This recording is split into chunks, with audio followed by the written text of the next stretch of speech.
Kinsan ni? Ay, eto nga ho mga kaputol, nag-umpisa na ho maghiwa-hiwa dyan yung aking asawa na napagkagwapo-gwapo at napagkaputi-puti talaga naman ng sibuyas at bawang. Tapos, dinagdagan niya ng sobrang daming luya. Abay, sagana nga ho talaga sa luya yaan. Ay, pagkabili-bili niya lang din naman yan sa tindahan. Di yan marunong magtanim. Aba nga. Sa susunod nga ho ay mga kaputol, ay sabi ko nga ho sa kanya ay magtanim na nga ho na madaming luya para hindi na nga ho kami nahihirapan sa pagbili-bili ng tingi-tingi. Siyempre ay bentang-benta nga ho mga kaputol ang luya sa amin, sibuyas, bawang, paminta, tuyo at mantika at lahat na.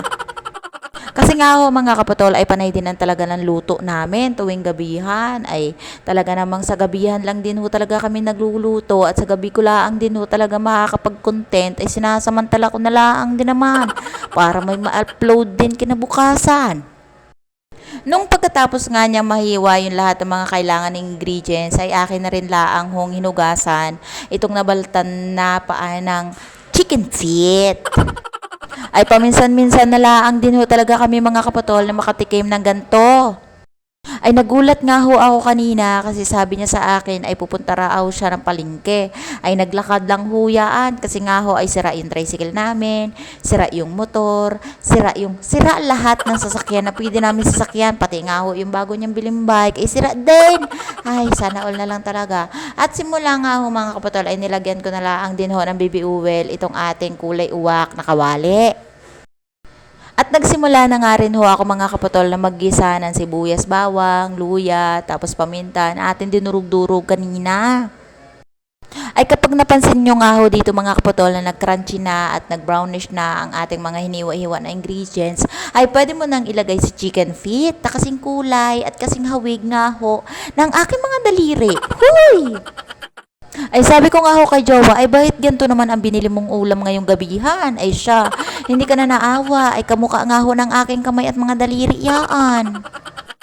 Ay sabi niya naman ho sa akin, ay di ka nga ay paborito mo yaan, ay pagkasarap-sarap din niya ang chicken feet na yan.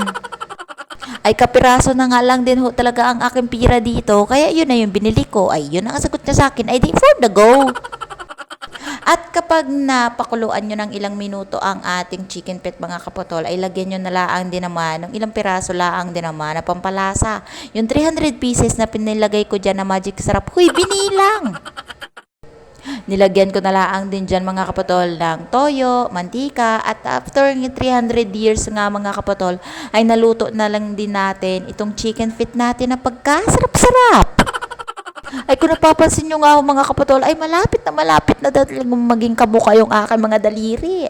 Ay nakukonsensya nga ho mga kapatol na aking kainin ito, ay ini-imagine ko, ay baka makagat ko na yung daliri ko. Ay magkasing kulay na rin ho talaga sila nung naluto na. Tapos syempre mga kapatol, para nga mag-enjoy kayo sa pagkakain ng gayang luto, ay lagyan nyo ho yan ng siling labuyo. Ay sobra hong pagkasarap-sarap din talaga ang kain nyo kapag gayaan ho ang pagkaluto sa chicken feet.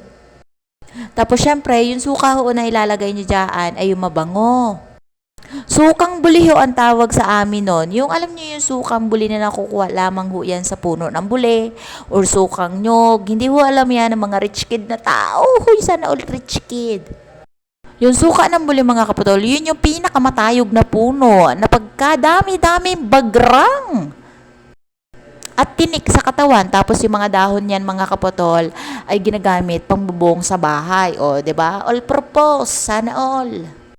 At dahil dyan mga kapatol ay naluto na naman ang ating hapunan for today's video at maraming salamat nga ho para sa mga bago kong followers at sa lahat na nanonood ng aking vlog. Thank you so much. Mahal ko kayo palagi. Mama Chup Chup.